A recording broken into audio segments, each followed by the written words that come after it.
WHAS 11's Reed Yadon and John Humphress were in Bowling Green just 30 minutes after the tornadoes struck there, and afterwards spent about 16 hours in the city. Right now, they take us back to that night to show us what the city looks like 1 year later and the lasting impact of the storm.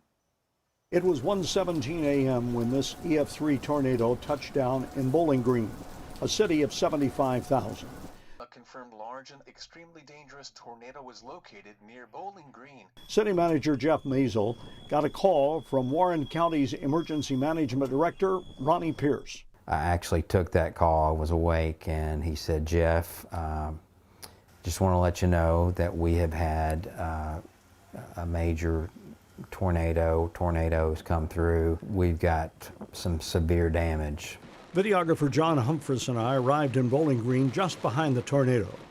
It quickly became apparent the damage was major and widespread. On the way in, we saw this semi flipped on I-65 near the exit. Another semi loaded with damaged Corvettes that had left the nearby plant where the cars are made. Fire Chief Jeff Brooks left the basement of his home, heading to Central Dispatch. When it started to come in, you could tell by the severity and the type of calls, and watch our crews kind of gather in this area. And it's good to come back to this area. When it all happened, it would be just a couple of hours getting to the station and getting over here to what we knew as ground zero.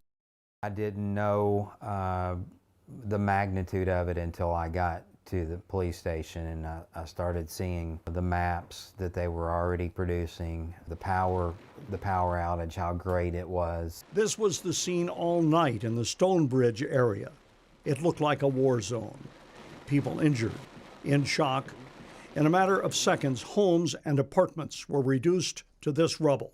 A total of 17 people died. 500 homes and 100 businesses were destroyed. Hundreds of other homes and businesses were damaged. And it was roaring. Like that freight train, exactly what was coming from back there. I can see everything just spinning. Everybody got in the basement. All the kids were safe. This is the Stonebridge Lane neighborhood.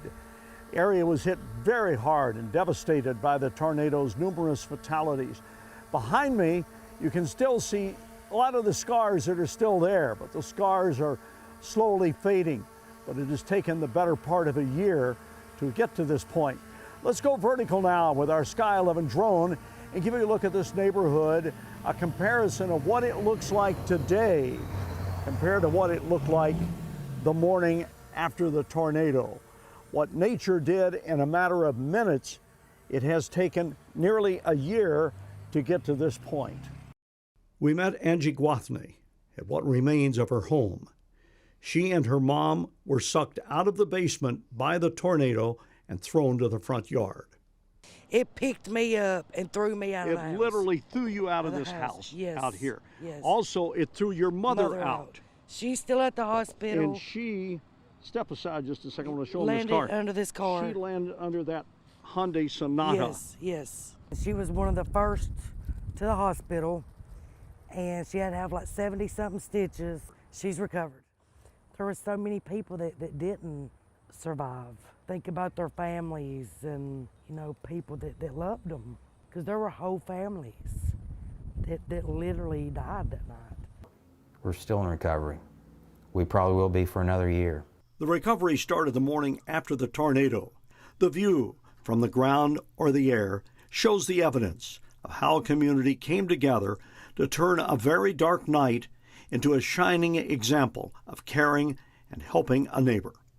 In Bowling Green, Reed Yadon with John Humphress, WHAS 11 News on your side.